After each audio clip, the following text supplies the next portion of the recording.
What is the dumbest idea you have ever had that actually worked? In college my buddy and I took an investing class, and for one of the projects we had a month to invest fake dollars into the stock market and see which team would have the most money after a month. It was spring semester, so we put all of our fake money into Heinz, thinking there would be a spike in ketchup and mustard sales as the weather got warmer. The next day, Berkshire Hathaway purchased the entire Heinz company and the professor accused us of insider trading. We had no idea what we were doing. Edit. Hey you man dog, you're famous. Edit 2. To clarify, we didn't actually get in trouble for insider trading, but the professor came over to us before the next class and was like, what happened here? We explained it and she thought it was funny but said we would definitely be investigated for insider trading if this was real money. In university I was late on an assignment that was supposed to be in my TA's Dropbox by noon that day. I didn't manage to get there until almost 3, so I was sure he had already emptied it. Now, the drop boxes were literal boxes in cubbies with a slot on the front and a lock on them that prevented them from being pulled out. The rack holding them was just a basic metal frame with about 5 rows of boxes. My TA's box was somewhere in the middle of the shelf. So I figured, I'm late anyways, why not take a chance? And slipped my assignment into the box below my TA's box. I got my assignment handed back a few weeks later than everyone else, and it had a note from another TA scribbled on it that said, looks like this fell into my box by mistake. I got full marks on the assignment. In college I was taking a class that required me to purchase an online textbook and workbook that was registered under your name, basically ensuring that each student would have to buy a new online copy each semester instead of buying used textbooks. I had a friend who took this class a semester before me, so we came up with the idea to message customer service and explain that I had recently gotten married, so my last name had changed, and I legally changed my first name from my friend's first name to my first name, and I would need them to change it in their system. It totally worked, and the rep even congratulated me on my marriage. Real estate told me I had to have the carpets professionally cleaned. Wasn't in the contract, or I'd lose my $800 bond. I did some research and found out I could become an accredited carpets cleaner as there are no official licensing boards in my state. So, I did what any sane person would do. I paid the $85, did the online course and got my certificate, registered a business name, ABN etc, all free, handed the property management a copy of my accreditation and an invoice for services. I became a professional carpets cleaner and launched a vacate cleaning business that is still going 6 months later. Edit to add. I did clean the carpets. They claimed I didn't and required a professional cleaner's invoice as proof. So I gave them the proof. I did not charge the real estate agency. It was a copy of the invoice they claimed to require. I do professional housekeeping and cleaning for vacating a property at the end of lease to ensure you get maximum bond back. I help people who are being unfairly treated by their property management and advise them on what steps to take in regards to cleaning, repairs etc. With the return of the bond and some smart shopping, I was able to purchase my own equipment to continue the job. I then claimed those costs back on tax. I wrote this and fell asleep, so waking up to a bunch of silvers and a gold is pretty damn cool. Capital C. Thank you Reddit and your love for spite. I once faked being sick when I was in middle school and told my mom I had a sore throat and felt a cold coming on. She took me to the doctor and it turned out that I did, in fact, have strep throat lol. I stuck my neck out for an ex-con on house arrest at my job. He interviewed well, but his availability was horrible between the ankle bracelet and meeting with his PO, drug treatment program, etc. My GM said no and I said I'm doing it anyway. The first night he worked there, I found myself in a bind. He was the only person scheduled in the kitchen from 8-10 p, and I had no one who knew the kitchen besides myself, because our store had a wicked virus traveling around. I told him, look, dude, we're pretty ducked back here, and I'm going to try to keep my cool but I can't promise. And because I'm the only manager on duty, I might have to run to the front drive-thru. Well, this guy mastered production in about an hour. He was faster than my GM on the grills and fryers, and his attitude was so good. I waited on nothing and he even tried to help me make sandwiches and send them out. He also managed to clean up the entire kitchen. He eventually moved to maintenance and fixed all the crap the previous guy ignored in a day. Then he moved to service for more hours when the hour restrictions came off and was great with the Karens. My GM got over the ankle bracelet, record, and tattoos, and actually hired him for his house flipping business. All because I said we need ducking employees. And you can't be picky when he's the only guy I've interviewed in a month. It's thanks for the awards, but in the future, consider spending on rehabilitation programs in your area. Some people wondered why I consider this a dumb decision. Our background check wasn't exhaustive and detailed to us. It said red, yellow, green, and we usually tossed all the red ones in favor of green or yellow. I had no clue going into the interview, or the hire, what his offenses were. He chose to disclose to me why his availability sucked. I did not ask. I don't know the legality of asking, but he didn't disclose his record to me, and I had to go with my gut. In fast food you get a lot of teenagers as customers and employees. You get a lot of skeezy people, record or not. You have to consider the safety of the children as well as the quality of the worker you are introducing to the workplace. An ex-con is a wild card when you don't know exactly what they were in for. And again, I'm not sure the legality of me asking. After I got to know him on a personal level, he shared his record.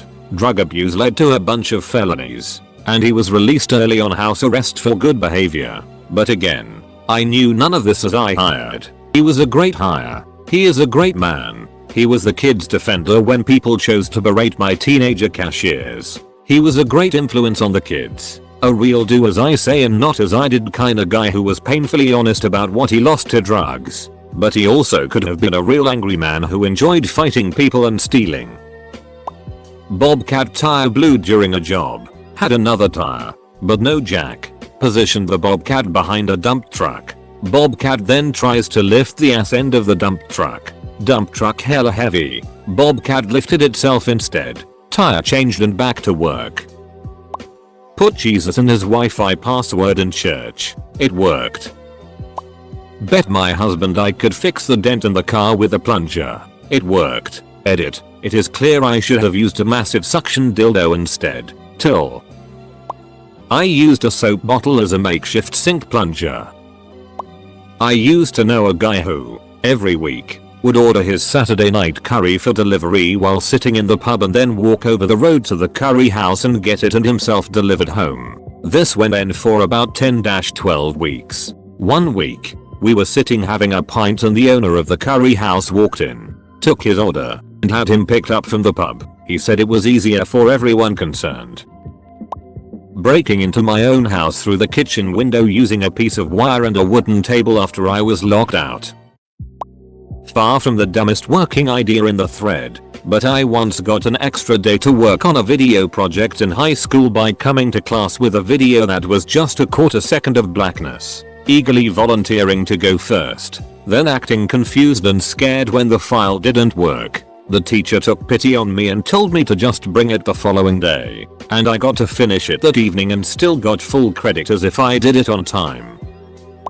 Not my idea but my mom's. I dropped one of my earrings and couldn't find it, so she threw my other earring on the floor and it happened to land next to the first one. We had a noisy rotating rooster weather vane, loud enough to keep people awake on windy nights, despite having been lubed, so I filled the hole the rooster rotates in with Crisco, even though people said it was a dumb idea and wouldn't work. Never had to lube it again because the Crisco didn't break down like other lubes. I am a poor student living in Germany. Students are required by law to have health insurance. The university will expel you if you don't have health insurance. The lowest rate I could get was about $189, $208 a month. I usually don't even spend that much on food. There was just no way that I could pay such a high rate. I wrote my insurer countless letters and emails explaining how there was no way that I could pay $189. They refused to lower my rate, explaining how they are just following the law. They even informed my university that I had failed to pay health insurance. The university then threatened me to exmatriculate me. In my desperation, I wrote the German Ministry of Health. I explained myself and asked them to talk to my insurer. A week later I received a letter from my insurer informing me that they had cut my rate to a mere $89 a month and that this reduction was applicable to all month prior. My rate is about to go up again, but this time I should be able to manage. Edit. I got my high school degree by attending evening seminars when I was in my mid-20s. I worked a number of years after I received my high school degree. I started university when I turned 30. Therefore, I am not eligible for student rates or government loans. BAföG. Most students in Germany pay a significantly lower rate. It probably wouldn't work in this day and age, but back when I was young I was tired of retail and wanted an office job. I just lied my ass off and pulled a total George Costanza what with friends coached to answer their phones as a business and such. Got hired as an admin assistant and been steadily moving up since. I did an undergrad in some weird mashup of electrical computer engineering, math, physics and comp sci. Had to do a project or thesis at the end. I couldn't write for it, so opted for the project. Except, I couldn't actually do anything good for it. So I invented the 9-bit byte. Took me all of 5 minutes to think up. Normal, read, all. Computers are based on binary. Bytes are 8 binary bits. And blah blah. Well, I had the courage to ask why they couldn't just be 9 bits. It's really more complicated than that. But you'll see I didn't care for complication if you read on. Instead of learning it like 0001001, binary equals 9 decimal. Why not just say 100 million? The 1 is 9 spaces over, equals 9 decimal. Then humans could read it. This is perverting everything about binary and architectures based on it. But whatever. Who cares if saying 28 decimal equals 11,100 in binary or 000000010010010000000 in my scheme, and was incredibly wasteful. And I went on to build a CPU that could process them that was ridiculously stupid. Wrote my small paper about it. Prof commended me for thinking outside the box and gave me a great mark, but told me to never tell anyone else about this stupid idea. So of course now I'm telling everything here. We were at a friend's house about to cook a roast. It needed to be patted dry with paper towel, but he was all out. I semi-jokingly suggested using a couple slices of bread. We all chuckled at the idea. It worked perfectly.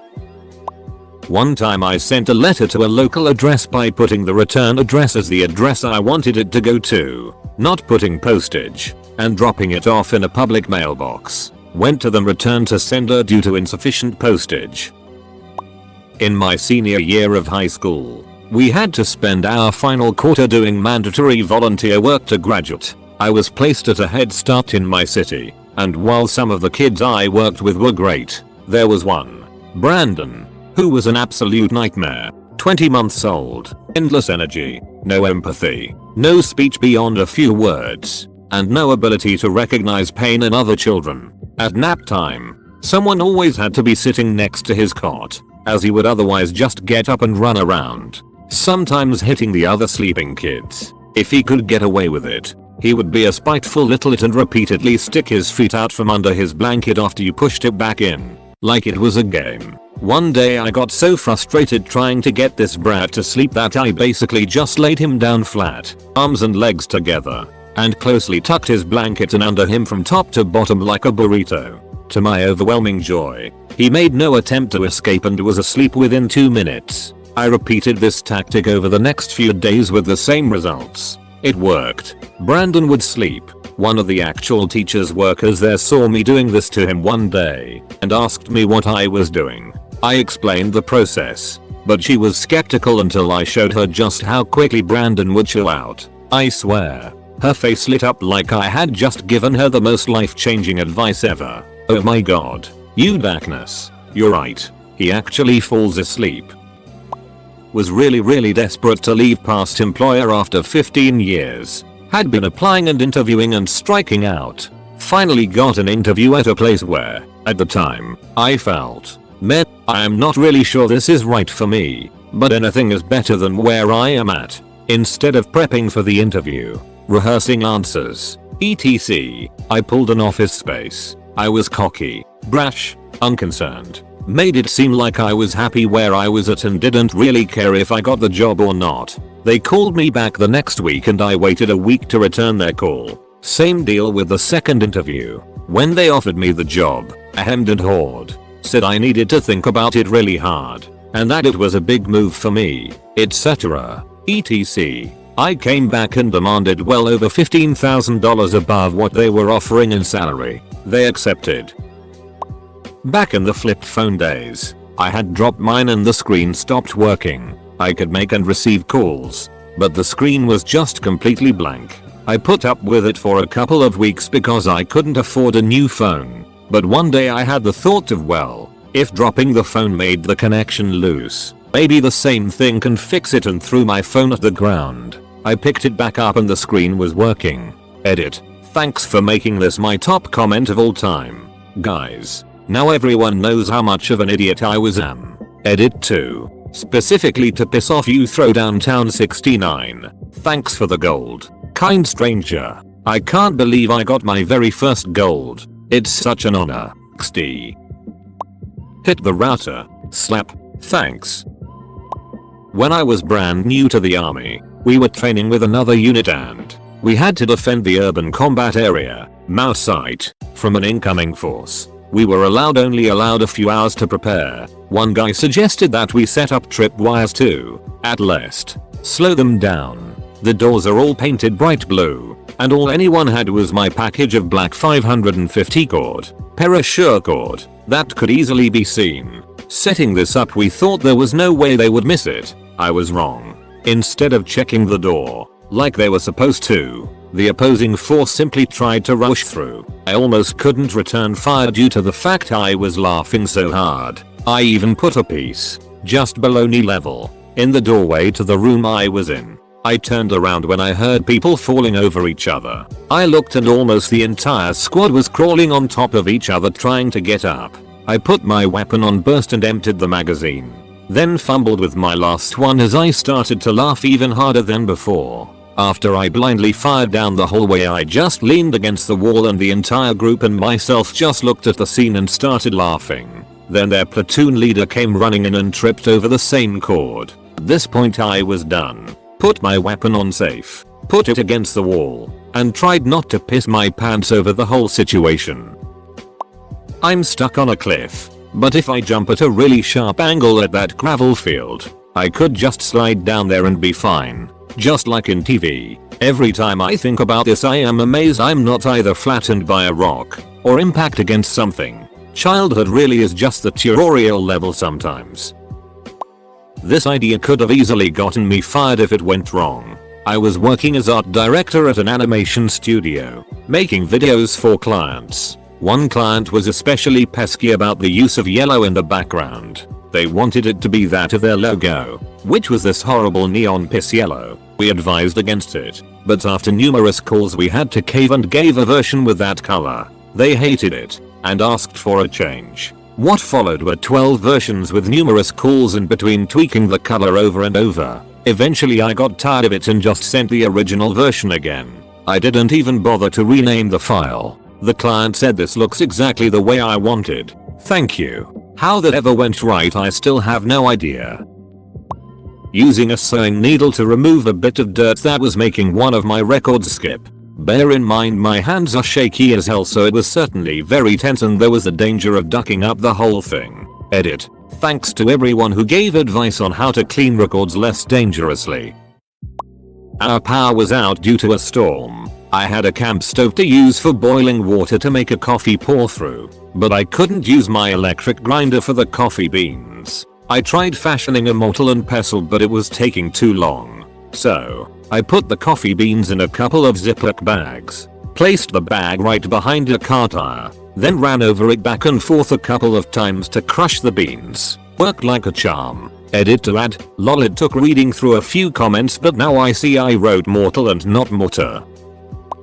When I was younger I got called into HR because I drew a very detailed picture of a D. It was really good. The HR meeting happened like a week after I drew it and my only defense was I don't recall doing that. Do you happen to have the picture? It might jog my memory. They didn't have it of course because I had it. and because I didn't confess they couldn't do it. Investigation results inconclusive. Have a nice day. Wearing a motorcycle helmet while snowblowing. I did it because I missed riding. It kept my face warm, and when snow would fly back at me the visor would protect me. I forgot to bring a resume to a job interview, but I had an index card in my bag. I cut the index card in half and wrote my name, my contact info, and creative problem solver in my best handwriting, and gave a copy of my business card to both the interviewers. I got the job. When I was young and broke, I bought a sofa from a used furniture store. I had no way to take the sofa home. I went to a used car lot a couple of blocks away and took a truck for a test drive. Years ago, I remember applying to a bunch of copywriting jobs and feeling frustrated because I wasn't hearing back from any of the places I was applying. It was especially frustrating because I was putting in all this time on cover letters and I felt like nobody was even reading them. So I said, "Duck it. I'm gonna write one that is ridiculous. That is more me." I absolutely thought it was a dumb idea and never imagined that it would work. But somehow it did. I applied with this cover letter, and the subject line "copywriter will work for beer" to a job that I was underqualified for. It managed to catch the eye of the headhunter for the ad agency and was enough to get me an interview. Shortly after that, I was hired and ended up working there for a few years. However, this probably wouldn't work everywhere, but it fit the culture of the agency. Plus the job listing said that I would be working for beer brands as clients and that free beer was a perk of the job. A friend and I once snuck 15 people into a warp tour by giving them some bracelets from a party supply store and clipboards full of paper. Walked up to the side gate and said we were with Rock the Vote. The security guard waved us right in. Edit. Thanks for the silver.